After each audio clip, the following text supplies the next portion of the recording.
Российские политики снова угрожают Казахстану. На этот раз отличился глава фракции «Справедливая Россия» в Госдуме Сергей Миронов, который пригрозил казахам российской агрессией только за то, что Казахстан отказывается поддерживать вторжение Путина в Украину. Когда в Казахстане преследуют буквы «З» и «В», ясно, что это уже никакая не нейтральность, а откровенно недружественный жест в отношении России и прямое поощрение русофобии. Повторю, ограниченный цивилизованный национализм невозможен. Этот зверь рано или поздно вырвется из клетки, и тогда жди беды. Неминуемо начнутся гонения на русскоязычных граждан, что чревато вмешательством России, заявил Миронов. Что такое вмешательство России, мы сейчас хорошо видим на примере Украины. Военное вторжение, оккупация и аннексия целых регионов, уничтожение городов,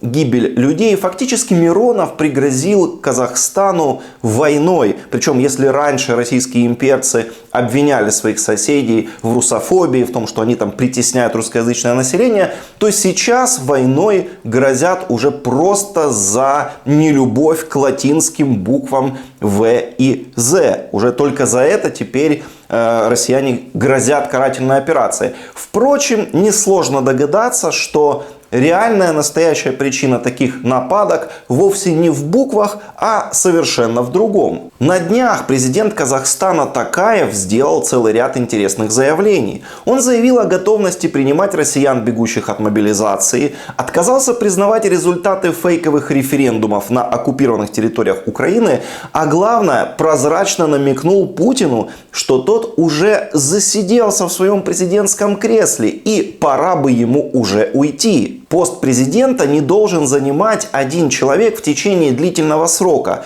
будь то в мире или в нашей стране. Если лишь один человек долгие годы занимает высшую должность, такая ситуация не дает чести ни этой стране, ни ее руководителю, заявил Токаев.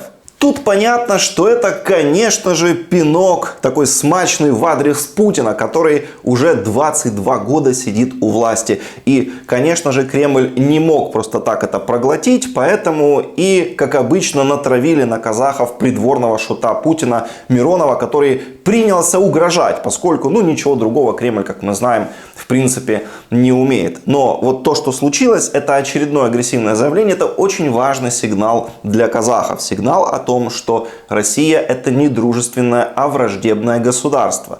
Россия выжидает момент, чтобы осуществить против Казахстана такую же агрессию, какую она уже осуществляет против Украины. То есть они реально вынашивают эти мысли, иногда это из них прорывается, и Казахстану нужно быть к этому готовым. Очень важно всячески снижать какое бы то ни было российское влияние в стране, снижать роль русского языка, максимально дистанцироваться, отгораживаться от России, потому что мы все видим, какие там реально настроения, и очень важно, чтобы казахи это не игнорировали. Мы тоже когда-то в Украине думали, что такие заявления это несерьезно, но потом оказалось, что это все они делали всерьез. То есть во главе России сейчас стоит действительно такая клика абсолютно неадекватных людей, которые из всех союзников, из всех соседей сейчас делают врагов. Они вынашивают в отношении абсолютно всех соседних государств агрессивные планы.